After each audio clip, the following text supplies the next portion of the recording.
আপনার যদি হাঁটু ব্যথা হয়, তবে সার্জারি হচ্ছে আসলে একদম লাস্ট রিসোর্ট।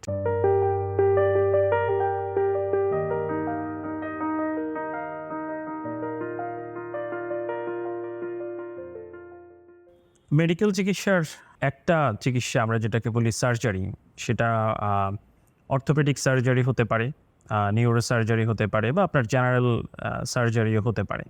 তবে সার্জারি হচ্ছে আসলে একদম লাস্ট রিসোর্ট। আপনার যদি হাঁটু ব্যথা হয়, আমরা ১ম চয়েসই কিন্তু সার্জারি না।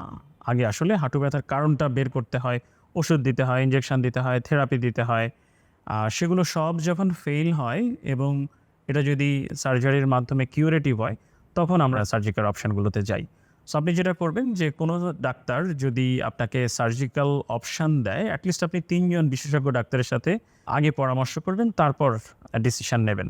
আরো একটা ব্যাপার হচ্ছে যে আপনার কোমরে ব্যথা করছে এবং সাধারণভাবে আমরা গেলে দেখা যায় যে এমআরআই করা হলো। এমআরআই এর মধ্যে দেখা যাচ্ছে যে আপনার ডিস্ক হার্নিয়েশন হয়েছে এবং এই ডিস্ক হার্নিয়েশন হওয়া মানেই কিন্তু সার্জারি না। আসলে অনেক ক্ষেত্রে যেটা হয়, আমি যদি রাস্তা থেকে ১০০ জন সুস্থ মানুষকে ধরে আনি, সবাইকে যদি এমআরআই করি, তাহলে দেখা যাবে যে এর মধ্যে 20-30% লোকের অলরেডি ডিস্ক হার্নিয়েশন আছে। কিন্তু তাদের কোনো ব্যথা নেই। আবার অপোজিট হচ্ছে যে ১০০ জনের কোমর ব্যথা আছে, সবার ডিস্ক হার্নিয়েশন আছে।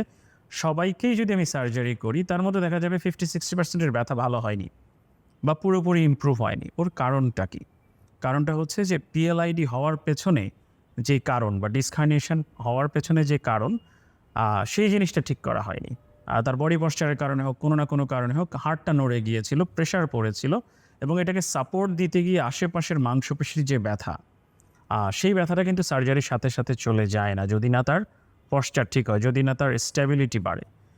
আবার কিছু, কিছু ক্ষেত্রে সার্জারিটা প্রয়োজন হতে পারে, নেসেসিটি হতে পারে।